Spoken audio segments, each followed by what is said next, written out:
이 시간부터는 본격적으로 새 예루살렘 성에 대해 살펴보겠습니다. 하나님의 영광이 있음에 그 성의 빛이 지극히 귀한 보석 같고 벽옥과 수정같이 막더라. 새 예루살렘을 둘러싼 성벽은 네모 반듯한 모양으로 가로, 세로 높이가 동일하게 6천리였습니다. 그리고 12개의 문과 12개의 기초석이 있었지요. 새 예루살렘은 성벽부터 어느 것 하나 의미 없는 것이 없습니다. 첫 번째 열쇠는 벽옥을 쌓아 올려 만든 새 예루살렘 성벽에 있었지요. 벽옥이 상징하는 믿음의 5단계, 곧 하나님을 기쁘시게 하는 믿음이 새 예루살렘에 들어가는 열쇠입니다. 두 번째 열쇠는 12 기초석에 있다 했습니다. 기초석을 이루는 보석들처럼 아름다운 영의 마음들의 결정체인 완전한 사랑이 바로 두 번째 열쇠이지요.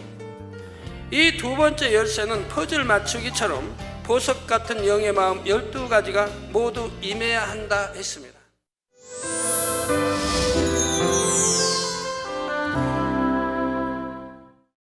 사랑하는 성도 여러분, 시청자 여러분, 지난 시간에는 여러분 한 사람 한 사람이 새 예루살렘에 들어오기를 하나님께서 얼마나 기다리시는지 말씀드렸습니다.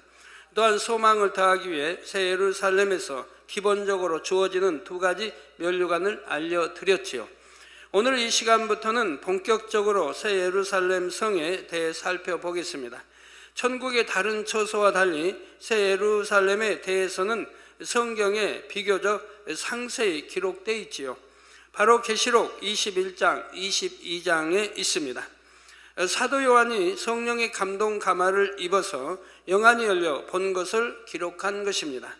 비행기가 착륙하기 위해 고도를 낮추면 밖의 풍경들은 어떻게 달라집니까? 처음엔 도시 전체가 한눈에 보이다가 점점 더 건물들이 커 보이게 되지요. 이처럼 사도 요한이 새 예루살렘을 봤을 때도 처음엔 아주 멀리서 한눈에 보였습니다. 그러다가 점점 더 가까이 보였지요. 영어로는 이를 클로즈업 된다고 합니다. 가장 먼저는 새 예루살렘 성을 둘러싼 성벽이 보였습니다. 성벽에는 성 안으로 통하는 문이 있었지요. 이 문을 지나가야만 새 예루살렘 성에 들어갈 수가 있습니다. 우리가 걸어서 앞으로 나아가려면 발을 한 걸음씩 내디뎌야 합니다. 이처럼 새 예루살렘 성벽에 담긴 영적인 의미들이 우리의 마음에 온전히 양식이 되어야 새 예루살렘 성문을 통과할 수가 있지요. 이 시간부터는 사도 요한이 본 순서대로 새 예루살렘 성벽에 대한 각각의 영적인 의미를 살펴보겠습니다.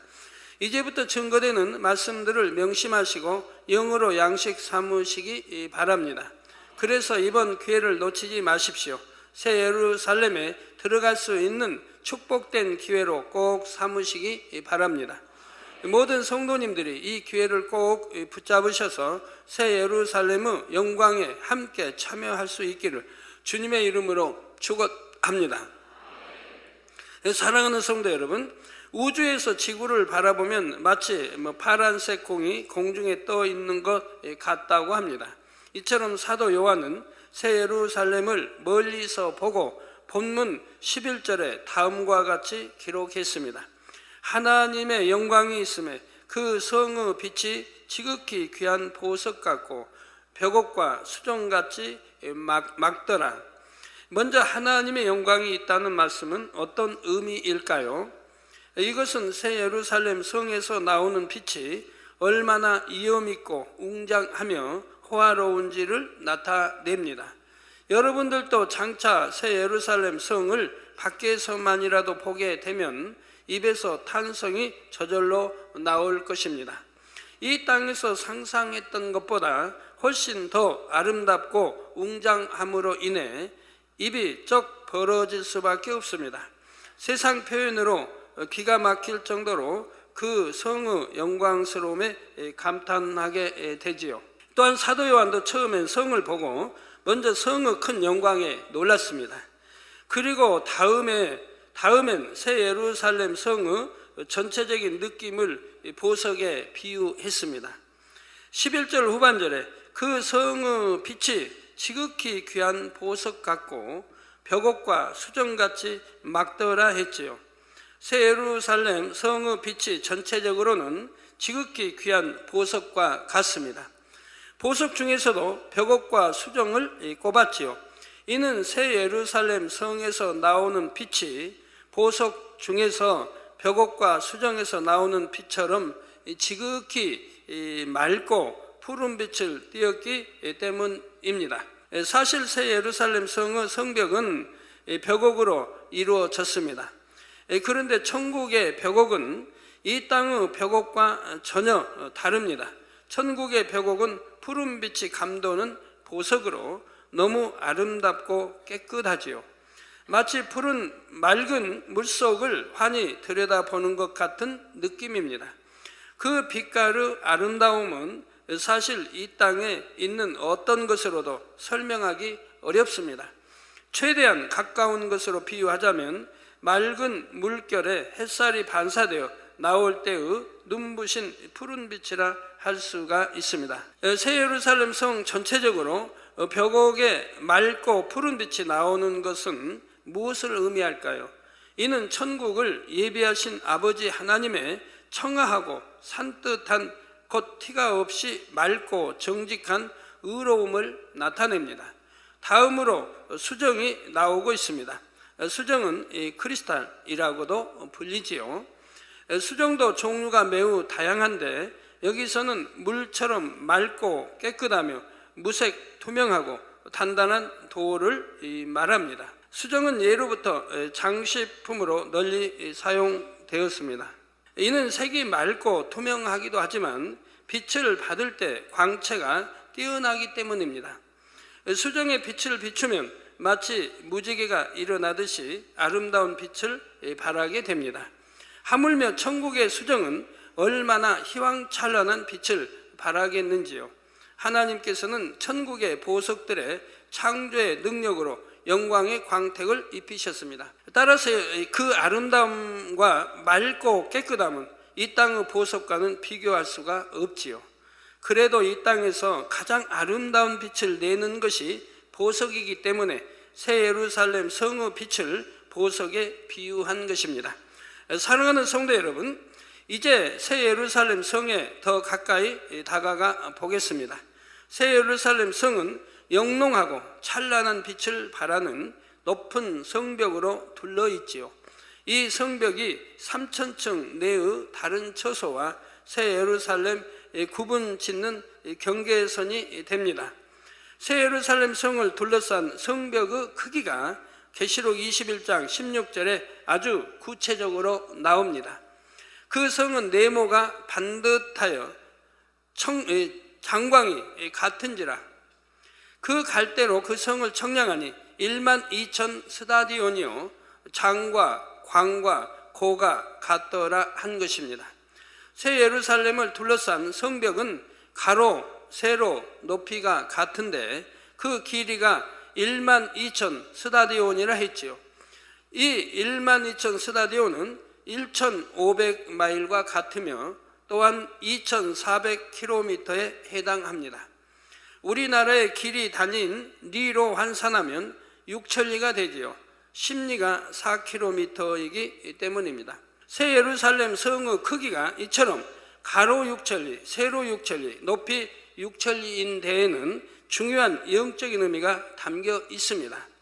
바로 새 예루살렘 성이 인간 경작 6천년 동안에 가장 좋은 열매를 담은 그릇임을 나타내지요. 계시록 21장 17절에는 새 예루살렘 성벽의 두께가 144규빗이라 했습니다.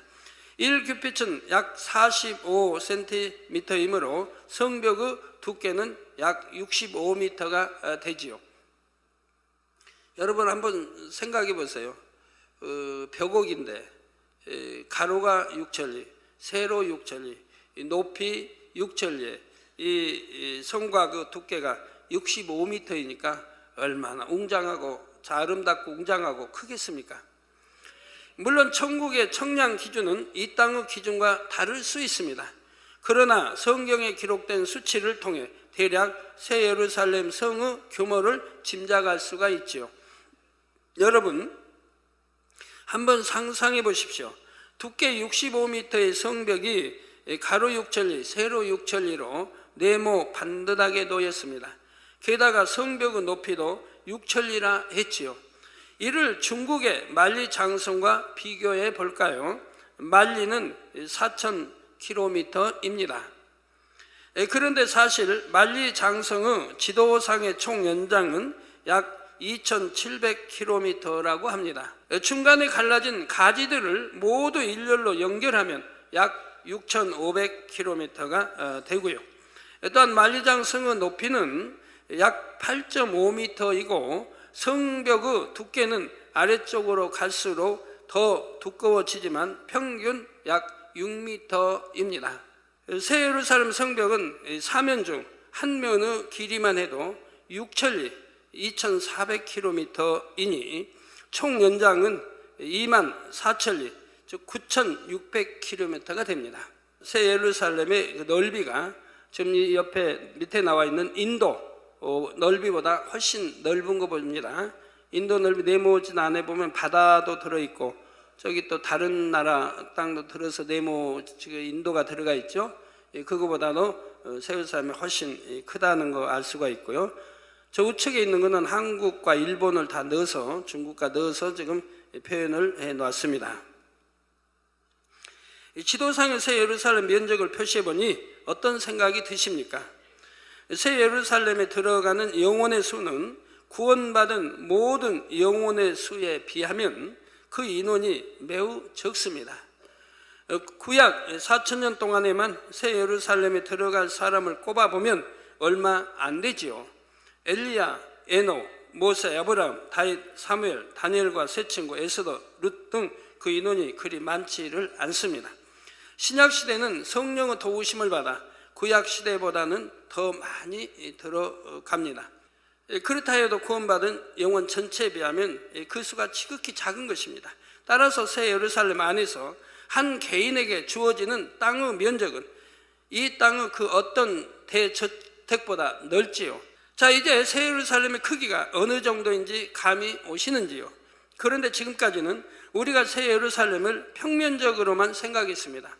성벽의 높이가 6천리라는 점을 제쳐두고 생각했던 것이죠. 쉽게 말해서 새 예루살렘은 바닥에 붙은 평지뿐만 아니라 높이 6천리까지 모든 공간이 활용됩니다. 이해를 돕기 위해 비유를 들어보겠습니다. 사람들은 과학기술이 발달하면 우주 공간에 인류의 새로운 터전을 건설할 수 있다고 말하기도 하지요.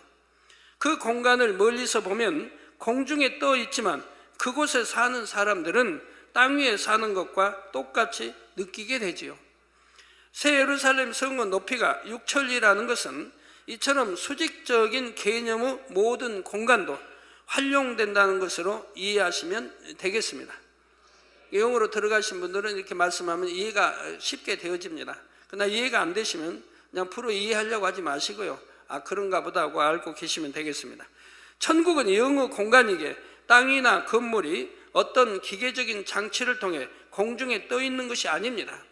모든 것이 하나님의 능력과 지혜로 운영되지요. 따라서 새 예루살렘은 사람의 청량으로 계산되는 면적보다 훨씬 더 넓다는 점을 기억하시기 바랍니다. 성도 여러분, 계시록 21장 12절에서 14절에 보면 새 예루살렘 성벽에 12개의 문과 12기초석이 있다고 했습니다.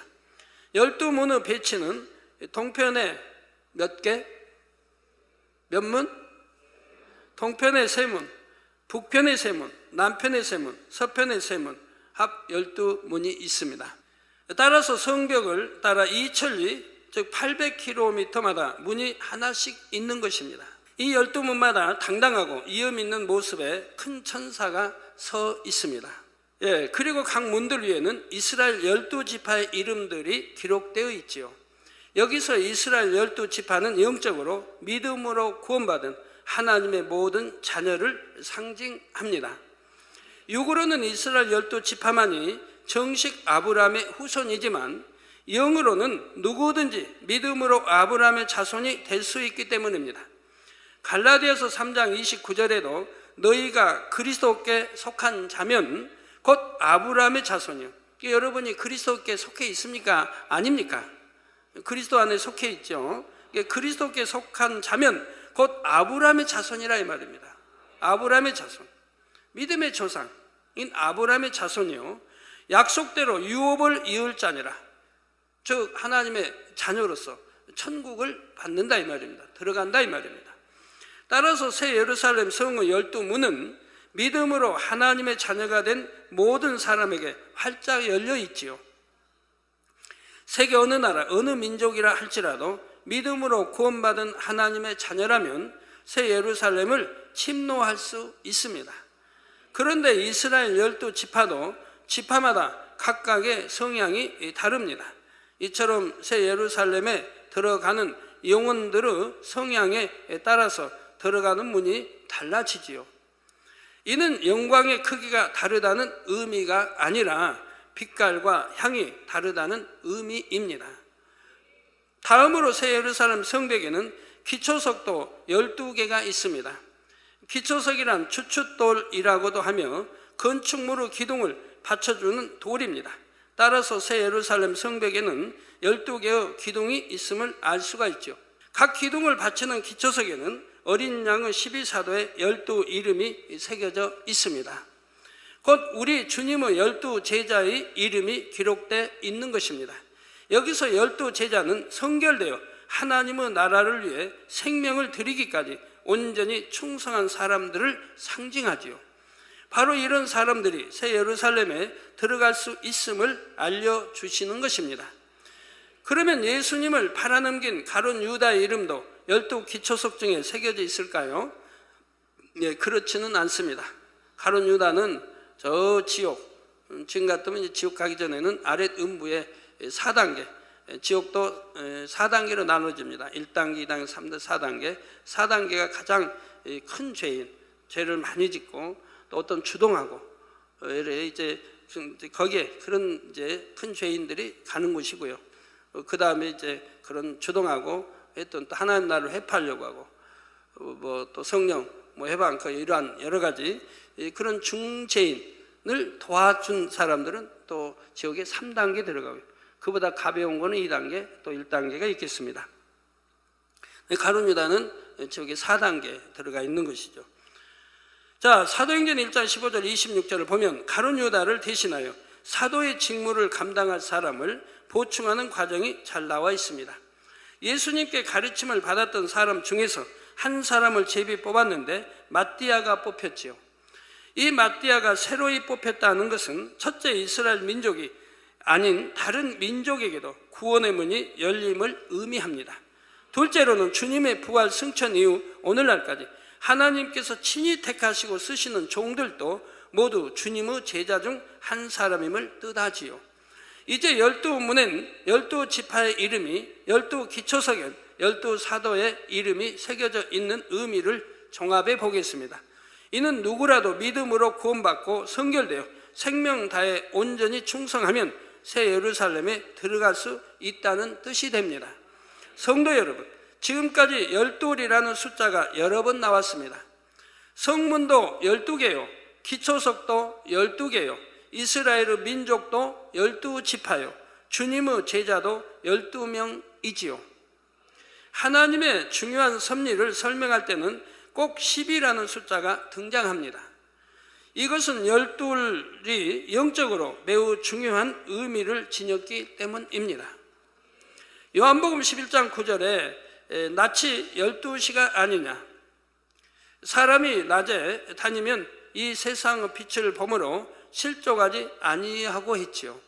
이처럼 낮 12시는 영적으로 어둠이 조금도 없는 온전한 빛을 뜻합니다. 또한 빛은 어둠이 전혀 없으며 영원하시고 온전하신 하나님을 의미합니다. 따라서 12는 빛의 수이며 완전함과 온전함을 나타내는 숫자이지요. 이에 하나님께서는 12이라는 숫자를 가장 복된 약속의 징표로 사용하셨습니다. 사랑하는 성도 여러분, 새 예루살렘을 둘러싼 성벽은 네모 반듯한 모양으로 가로, 세로 높이가 동일하게 6천리였습니다. 그리고 12개의 문과 12개의 기초석이 있었지요. 새 예루살렘은 성벽부터 어느 것 하나 의미 없는 것이 없습니다. 아버지 하나님께서는 하나하나에 가장 복되고 온전한 의미들을 담아서 아름답게 지어 놓으셨습니다. 그리고 이미 2000여 년 전 사도 요한에게 보여주시고 성경에 그대로 기록하게 하셨지요. 여러분 2000여 년 전 하면 꼭 2000년이 2000년이 됐다는 건 아니에요.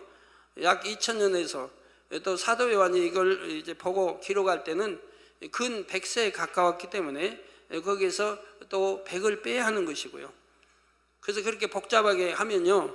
그래서 예를 들어서 1900년 하면 또 어떤 사람이 또 말하게 돼요. 어떻게 한 2000년 됐지 1900년 이렇게 일일이 이렇게 따져지기 때문에 약해서 그냥 2000년 하면 여러분들이 이해하시면 됩니다. 아버지 하나님께서 이렇게 하신 까닭은 모든 믿는 성도들이 새 예루살렘을 사모하여 침노하기를 바라셨기 때문입니다. 성벽과 성문의 재료와 기초석의 종류까지 성경에는 하나하나 자세히 기록되어 있습니다. 하나님께서는 새 예루살렘의 어느 것 하나도 의미 없이 지으신 것이 없습니다. 바로 새 예루살렘에 들어올 수 있는 영적인 자격 조건이 그 안에 깃들게 하셨지요.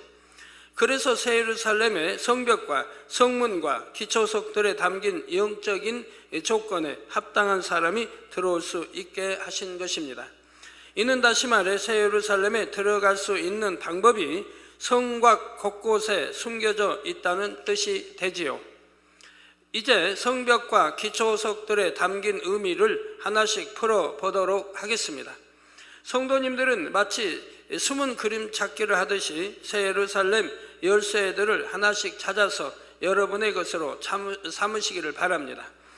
그래서 꼭 새 예루살렘 성 안으로 당당히 들어갈 수 있게 되시길 주님의 이름으로 축원합니다.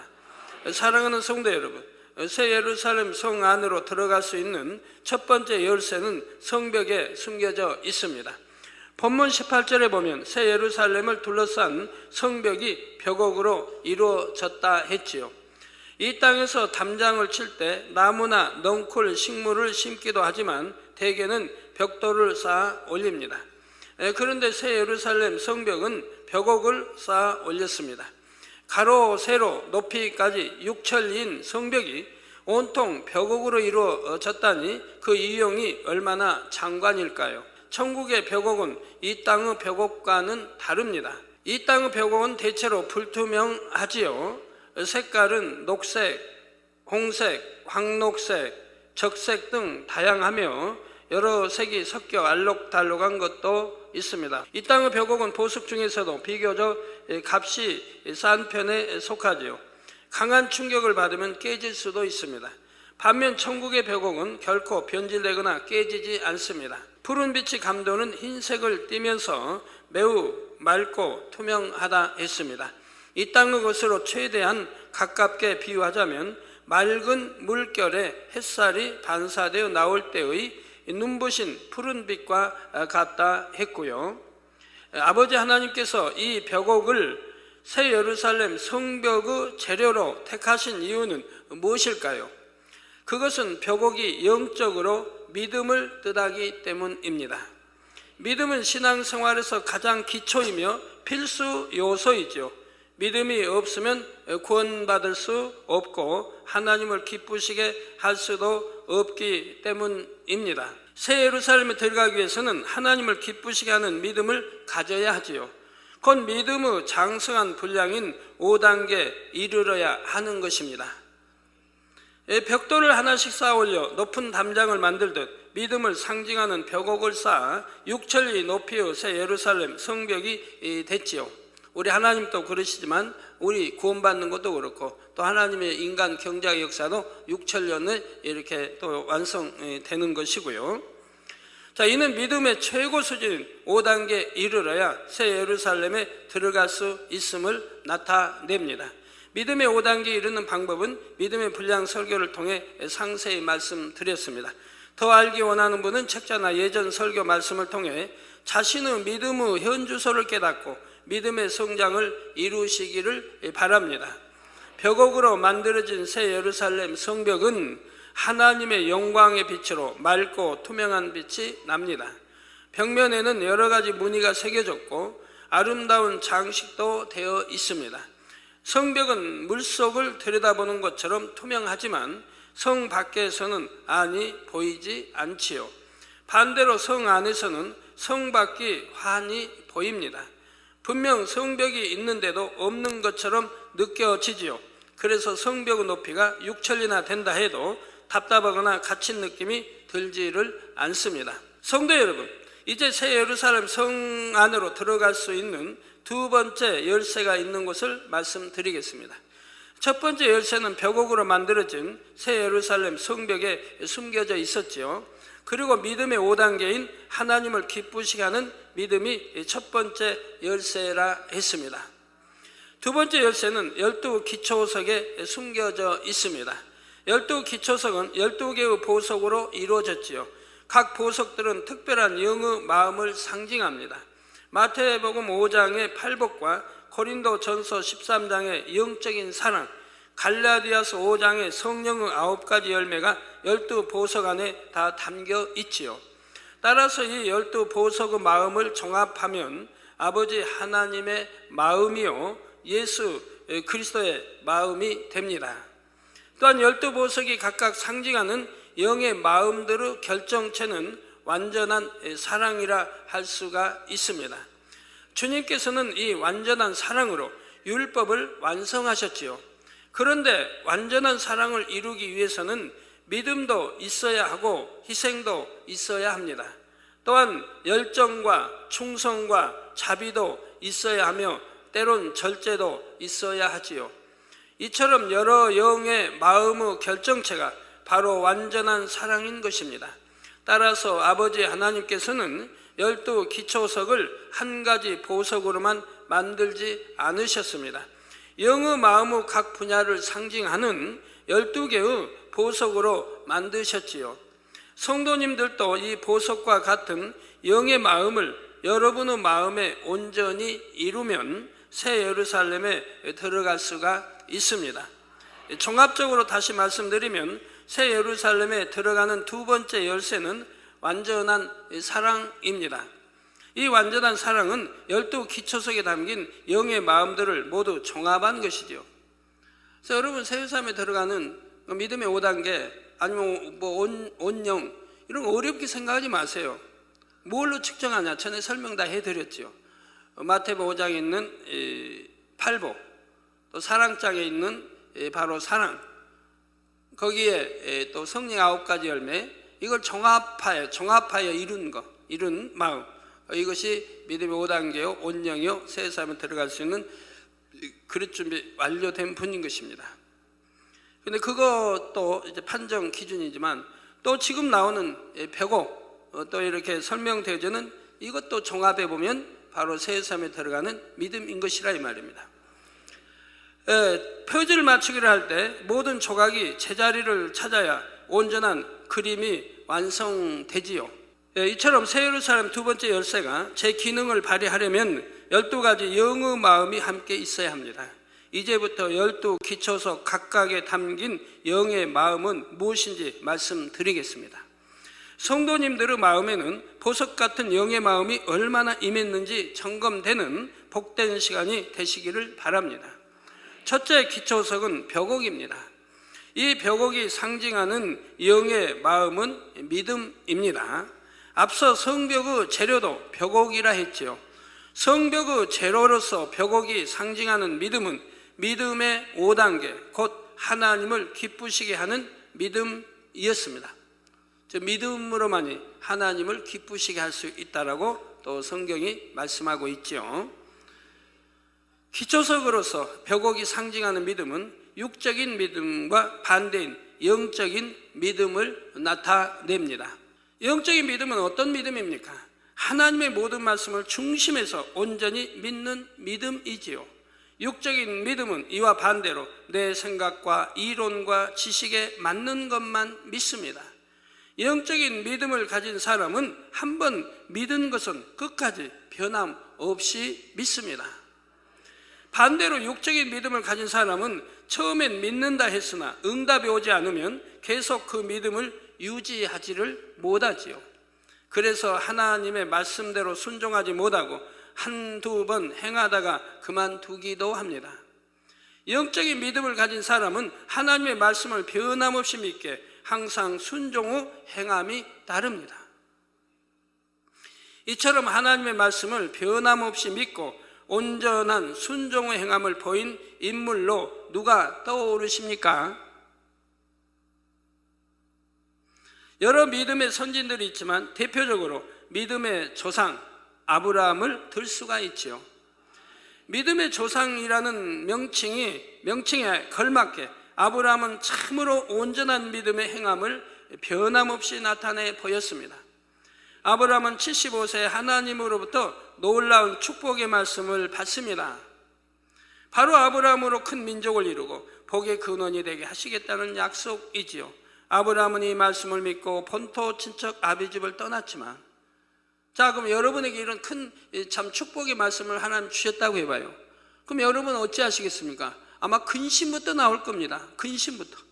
아이고, 내가 내 본토를 떠나고 내 고향을 떠나고 친척을 떠나고 아비집을 떠나서 홀로 어디 가라는 목적지도 없이 내가 어떻게 갈 것인가? 염려, 근심, 걱정이 먼저 앞설 거라 이 말.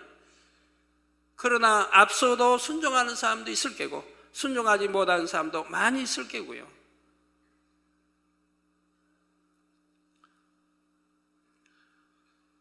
자, 10년이 지나도 20년이 지나도 대를 이을 아들을 낳지 못했습니다. 즉 하나님께서 분명히 아브라함으로 큰 민족을 이룬다. 그러면 후손이 나와야 할 거 아닙니까? 그런데 지금 75세 부름받아 지금 10년이 지나고 20년이 지금 지나도 95살이 돼도 지금 아무런 잉태의 기미가 보이질 않는다 이 말입니다. 99살이 돼도 세월이 더 흘러 급기야 아브라함 자신과 아내 사라도 아기를 가질 수 없는 몸이 되고 말았습니다. 즉 경수도 끊어져 버렸고 도저히 아기를 가질 수 없는 몸이 되었다 이 말입니다. 로마서 4장 19절 20절에 보면 이런 상황에서도 아브라함은 믿음이 약해지지 않고 하나님의 약속을 의심치도 않았다 했습니다. 자, 오히려 믿음에 견고해져서 하나님께 영광을 돌렸다라고 했습니다. 그렇습니다. 아브라함은 하나님의 말씀을 온전히 믿음으로 나이 100세 아들 이삭을 얻었지요. 그런데 보석 같은 아브라함의 믿음이 더욱 찬란한 빛을 발하게 되었던 또 한 번의 계기가 있었습니다. 바로 하나님께서 아브라함에게 독자 이삭을 번제로 드리라고 명했을 때였지요.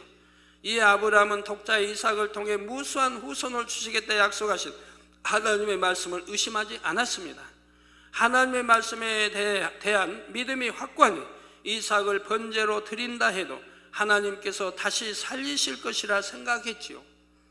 그래서 하나님의 명을 받은 즉시로 순종 후 행함을 내보였던 것입니다.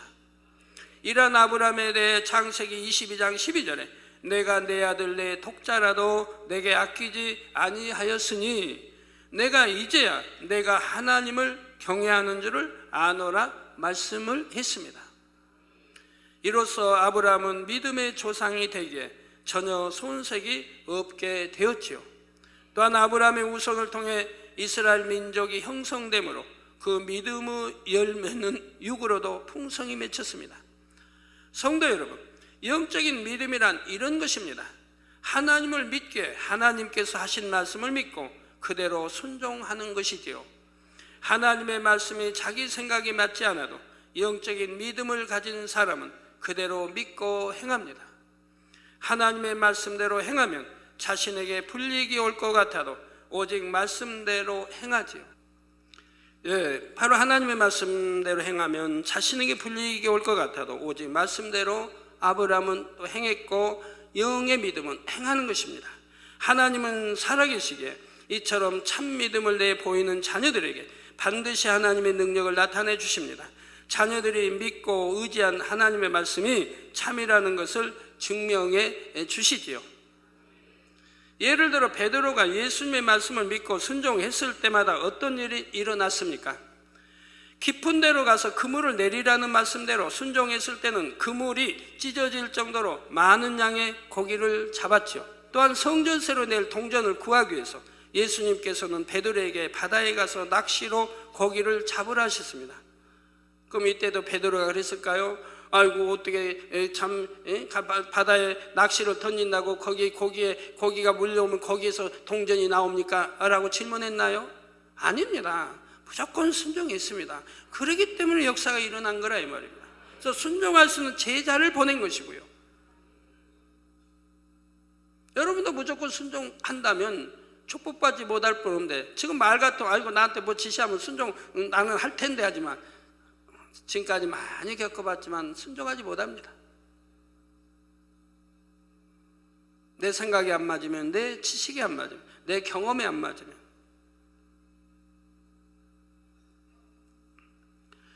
먼저 잡은 고기 입을 열어보면 동전이 있을 것이라 하셨죠. 하나님께서는 믿고 순종하는 베드로에게 항상 말씀이 참임을 증명해 주셨습니다.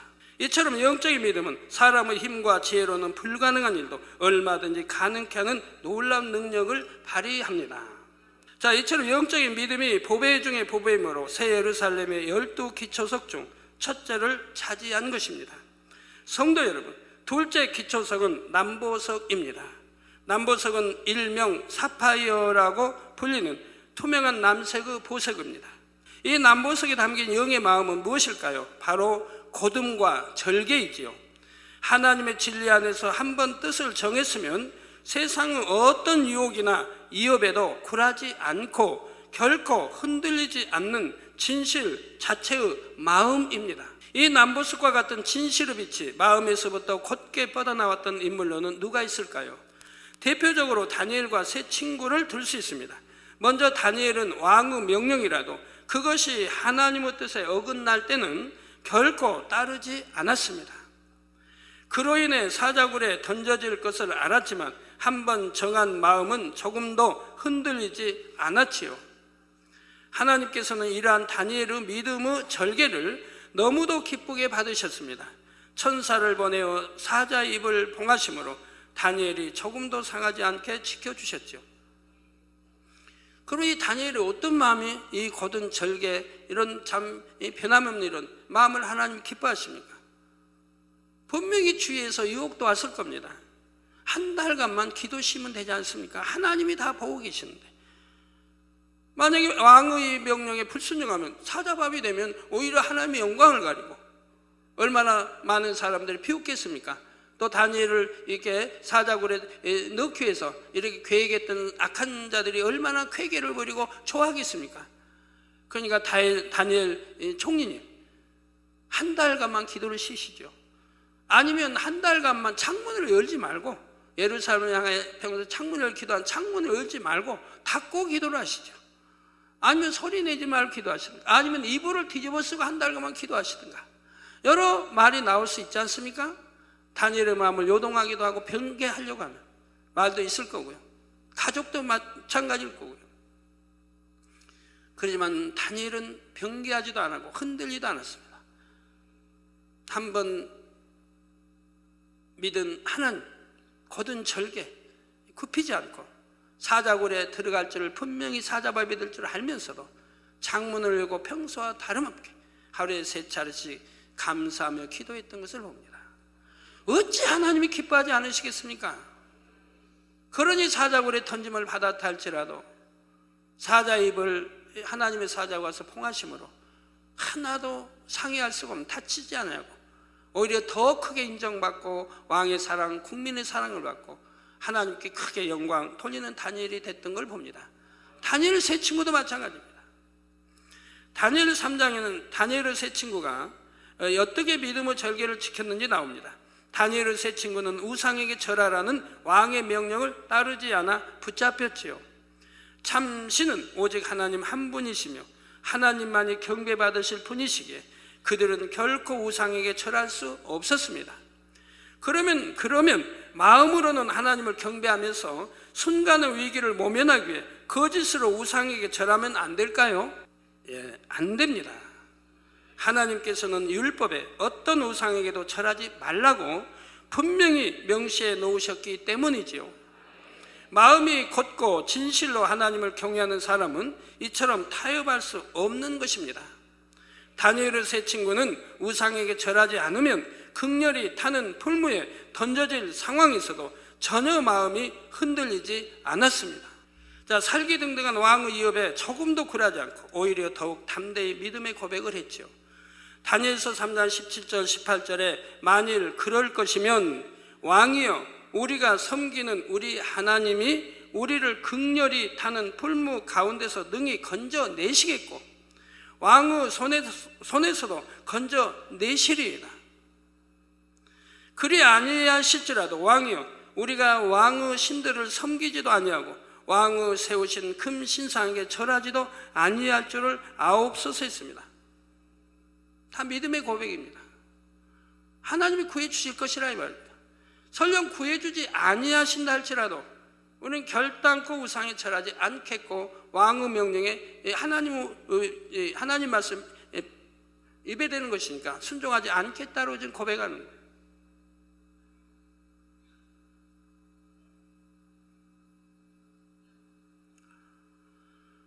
자신의 생명을 잃을지라도 하나님을 향한 의는 저버릴 수 없다는 이들의 마음이 얼마나 보석처럼 아름답습니까? 초연하면서도 곧고 짙푸른 남보석의 빛깔처럼 숭고함이 느껴지지요. 하나님께서는 이처럼 생명을 걸고 의를 지킨 이들을 외면하지 않으셨습니다. 풀무불에 던져진 이들이 조금도 상하지 않게 지켜주셨던 것입니다. 머리털 하나 그슬리지 않고 불에 탄 냄새조차 없을 정도로 보호해 주셨지요. 그 결과 왕도 하나님을 인정했으며 다니엘의 세 친구는 더욱 높임받게 되었습니다. 셋째 기초석부터는 다음 시간에 이어서 말씀드리도록 하겠습니다. 결론 말씀드립니다. 사랑하는 성도 여러분, 이 시간에는 새 예루살렘에 들어갈 수 있는 열쇠는 무엇이며 그 열쇠가 어디에 있는지도 알려드렸습니다. 첫 번째 열쇠는 벽옥을 쌓아 올려 만든 새 예루살렘 성벽에 있었지요. 벽옥이 상징하는 믿음의 5단계, 곧 하나님을 기쁘시게 하는 믿음이 새 예루살렘에 들어가는 열쇠입니다. 두 번째 열쇠는 12 기초석에 있다 했습니다. 기초석을 이루는 보석들처럼 아름다운 영의 마음들의 결정체인 완전한 사랑이 바로 두 번째 열쇠이지요. 이 두 번째 열쇠는 퍼즐 맞추기처럼 보석 같은 영의 마음 12가지가 모두 임해야 한다 했습니다. 12가지 중에서 영적인 믿음을 상징하는 첫 번째 기초석 벽옥과 거둠과 절개의 빛을 띠는 두 번째 기초석 남보석까지 살펴보았습니다. 성도님들도 보석처럼 빛나고 아름다운 마음을 갖기 원하십니까? 모두가 그리 되어야 합니다. 여러분 모두가 온 영의 마음을 이루어서 하나님 앞에서 그 어떤 보석보다 더 귀하고 소중한 영혼들이 되시기를 주님의 이름으로 축원합니다.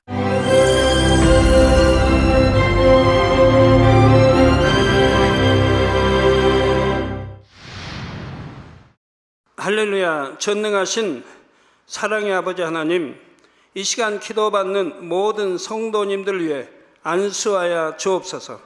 GCN 방송 시청자들이 인터넷과 화상을 통해 기도받는 지교회와 지성전 그리고 전 세계 하나님의 자녀들 위에도 시공간을 초월하여 역사하여 주시기를 원합니다. 믿어지는 믿음을 주시고 부정적인 생각과 의심의 세력을 물리쳐 주옵시며 모든 시험 환난도 물리쳐 주옵소서. 머리부터 발끝까지 오장육부 뼈 마디마디 온몸의 신경 조직 세포 등 아픈 곳마다 성령의 불로 태우시고 근본의 빛으로 역사하여 주옵소서. 예수 그리스도의 이름으로 명하노니 원수마귀 사단 모든 질병 균 연약함아 물러가라. 빛이 임하라. 모든 불치 난치병도 성령의 불로 태워 깨끗게 하여 주옵소서. 말라리아를 비롯한 모든 풍토병도 물리쳐 주옵소서. 감기, 기침, 열, 몸살, 독감 등 각종 유행성 질병도 다 물러가라. 어떠한 유행성 질병 균도 틈타지 않게 지켜 주옵소서. 위암, 폐암, 간암, 유방암, 자궁암, 대장암, 피부암 등 각종 암과 에이즈, 백혈병, 뇌졸중, 고혈압, 저혈압, 심장병, 폐병, 위장병, 당뇨, 부인병, 피부병, 갑상선 질환과 모든 염증도 깨끗게 하여 주옵소서. 소아마비, 중풍, 관절염, 디스크도 온전케 하여 주옵소서. 요통, 두통, 신경통을 비롯한 모든 통증은 사라질지어다. 간질, 자폐증, 우울증, 조울증, 노이로제 등 모든 정신질환도 물러가라. 모든 마비된 것도 풀어지고 일어나 걷고 뛸지어다. 눈도 잘 보이게 하옵시고 귀도 잘 들리게 하여 주옵소서. 소경은 눈을 뜨고 기머거리는 들으며 벙어리는 말할지어다. 각종 사고, 후유증도 깨끗게 하시고 부러진 뼈도 붙여 주옵소서. 화상 입은 것도 온전케 하옵시고 화기암 물러가라. 열도 물러가라. 아버지 흉터 나지 않게 역사해 주시기 원합니다. 마약을 비롯하여 각종 약물과 독극물 중독도 깨끗함을 입을지어다. 죽은 신경과 세포가 살아나며 죽은 자도 살아나게 하여 주옵소서. 잉태의 축복도 주시기를 원합니다. 잉태의 축복을 받으라. 예수 그리스도의 이름으로 명하노니 원수마귀 사단아, 하늘 공중 곳에 잡은 악의 영들아 물러가라. 그의 사자들도 물러갈지니라. 이 땅의 악한 영, 더러운 영, 거짓되고 간사한 영, 의간질하고 미혹하는 모든 어둠들은 물러가라. 모든 흉악의 결박을 풀고 어둠아 물러가라. 빛이여 임하라. 아버지 하나님, 부르짖어 기도할 수 있는 능력을 주시고 죄를 버리고 성결될 수 있는 능력을 주옵소서. 영원히 잘됨같이 범사에 잘되게 하시고 가정의 복음화도 이루어 주시기를 원합니다. 한 주간도 모든 사고와 재앙으로부터 지켜주시고 불통이 없는 형통한 삶을 살 수 있도록 축복해 주옵소서. 성령의 불담으로 천군 천사와 주님의 불꽃 같은 눈동자로 모든 하나님의 자녀들과 가정, 일터, 사업들을 지켜주시기를 원합니다. 학생들에게 지혜와 명철을 더하시고 공부할 수 있는 뜨거운 마음과 열정도 더하여 주옵소서. 마음과 생각을 세상에 빼앗기지 않도록 지키시고 하나님을 뜨겁게 사랑하는 학생들로 축복하여 주옵소서. 하나님의 자녀들이 먹으나 마시나 입으나 무엇을 하든지 하나님 앞에 영광 돌리는 삶이 되게 축복하여 주시기를 원합니다. 나는 하나님을 만났노라, 체험했노라, 응답 받았노라, 축복 받았노라 간증하는 입술이 되게 역사하여 주옵소서. 아버지 하나님 감사합니다. 홀로 영광 받으옵소서. 우리 주 예수 그리스도의 이름으로 기도하옵나이다. 아멘.